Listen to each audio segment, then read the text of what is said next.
Hi, welcome to another edition of Counterpunch with Trevor Loudon, the show that documents the unfolding world communist revolution and pushes back.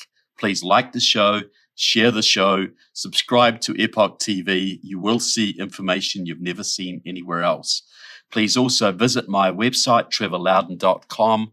My books, The Security Risk Senators, Parts 1 and Part 2, White House Reds, which will give you the communist background of Joe Biden, Enemies Within, and especially Enemies Within the Church. So today I'm going to talk about a man called Anatoly Golitsyn. Now, we all read books, we all meet people that shape our philosophy. And I would say that Golitsyn, when it comes to geopolitics, shaped my philosophy, shaped my understanding more than anyone else I've ever come across or read. So who is this gentleman, Anatoly Golitsyn? Unfortunately, he died in 2008, age 82. He's no longer with us. But I think his contribution to history will be, in the future, remembered and honored. Now, Anatoly Golitsyn was a KGB officer. December 1961, he defected with his wife and child out of Helsinki, Finland, to the CIA. He was brought to the United States, and he met James Jesus Angleton, the legendary head of CIA counterintelligence. So what did he have to say? What he had to say shocked the intelligence community to the core. Most of the people he talked to were in denial at the time. Most of the people in the intelligence communities are still in denial. What he had to say makes what's happening in the world today much, much clearer. People read Golitsyn, they'll understand a little bit why I think how I do, why I analyze things the way I do. This is what he said. The Soviet Union held a world gathering of communist parties in 1957, 81 parties, and they started to talk then about a new way of bringing world communism, a new way of defeating the West. They weren't really clued in on what the plans was, but they were prepared for some big changes. Things were going to be different.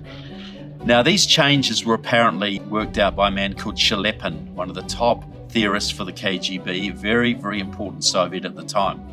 And this is how it played out. They set up an internal KGB, a KGB inside the KGB. And this was to direct a plan moving forward, it might take decades to complete it, that would completely alter the world balance of power in favor of communism by a whole series of big strategic deceptions. The Soviets knew they could never defeat the West one-on-one. They would have to deceive the West, use the West's weaknesses against it. And this is what Shelepin proposed. Now, the reason Golitsyn knew about this, because he was part of this inner circle KGB. And normally, the people in the inner circle did not talk to the people in the outer circles. They weren't allowed to travel overseas, so that any defectors from the KGB would only have what the people in the outer circle knew, or what they'd been allowed to know. So you had a lot of genuine defectors who would defect to, Germany and France and Britain, but they only knew things to a certain level. They didn't really know the depth of the strategic disinformation. And Golitsyn was very unique, and by a unique set of circumstances, he got the opportunity to escape out of Finland to the United States. And the KGB were distraught. They sent people all over the world, 54 delegations all over the world to various places to get people ready to counter what Golitsyn would say. They ordered a stopping of all contacts with very important contacts, Western contacts, because they knew that Golitsyn could spill the beans, that he knew so much. Golitsyn provided the information that confirmed that Kim Philby, the former head of MI6, the British Overseas Intelligence Service, was a KGB spy. He identified Harold Wilson, the Prime Minister of Britain, as a probable KGB agent. So this is what I think. It didn't go completely to plan for the Soviets. There's always hiccups in a long-range plan like this. Poland genuinely broke away. They purged communists over a long battle. They purged communists from their intelligence services, and Poland became really independent. Ukraine took longer. They didn't really shake off the Russian influence properly till the Maidan of 2014, which is why Putin has hated them ever since. So constituted Russian Empire, the new Soviet Union, needed to take Ukraine back, because you can't conquer Europe without Ukraine. That is why I am so fired up about Ukraine right now, because this is part of the plan. We are at the stage now that one closed fist is coming into play. The Chinese are getting ready to strike into the Pacific, and I believe America.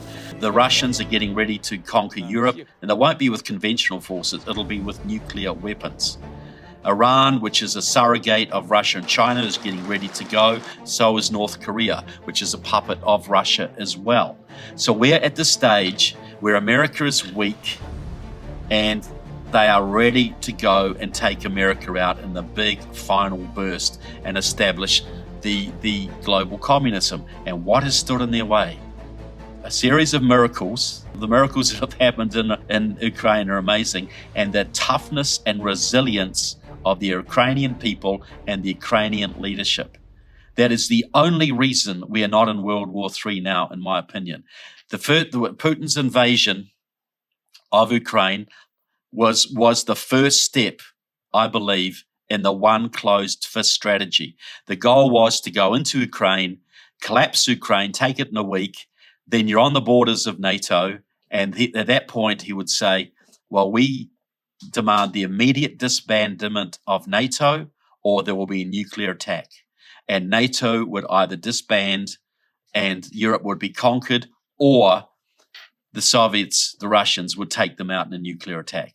And it would be all on. The Chinese would attack into the Pacific, attack the United States, attack Hawaii, attack the West Coast.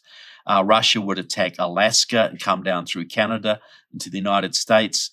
There would be EMP attacks, there would be electromagnetic pulse attacks, there would be chemical attacks, there would also be major attacks across the southern border. We know the Chinese and the Russians have lots of personnel in Latin America right now waiting for the order.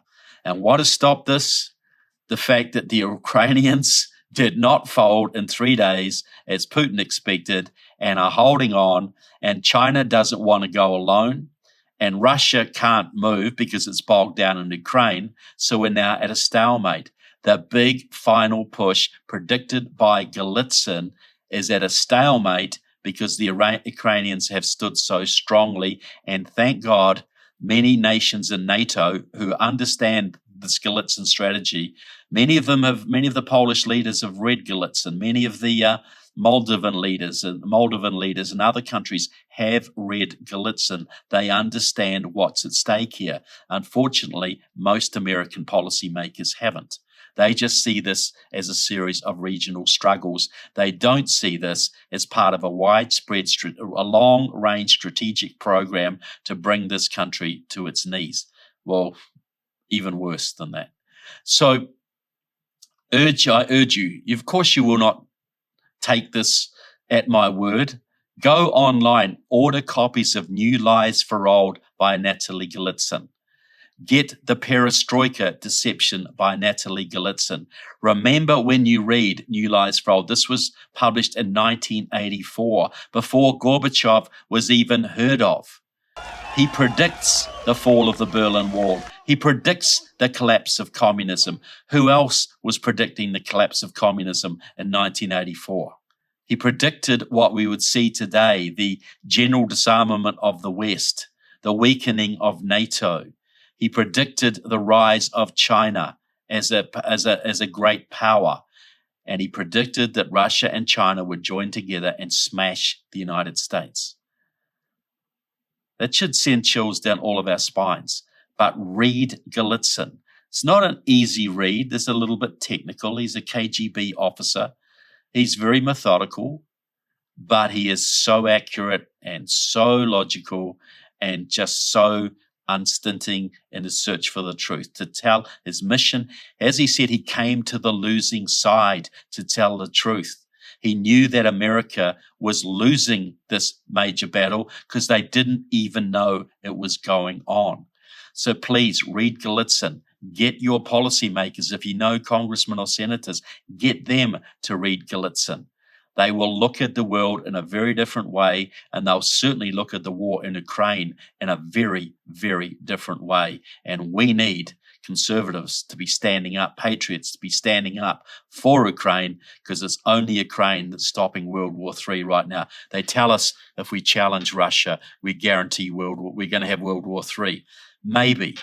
But if we don't stop the Russians in Ukraine, we are guaranteed World War III, and we will almost certainly lose it. So I hope you found this interesting and challenging. Please don't take my word for it. Read for yourself. Study what this man has to say. I'll be very interested in your reactions. So thanks for tuning in to Counterpunch with Trevor Loudon. Thanks for supporting Epoch TV. Thanks for supporting my website. Hope you'll be back for the next episode. We're going to keep you appraised. So God bless America. God bless everyone who loves freedom. And just keep on working for liberty. Thank you so much.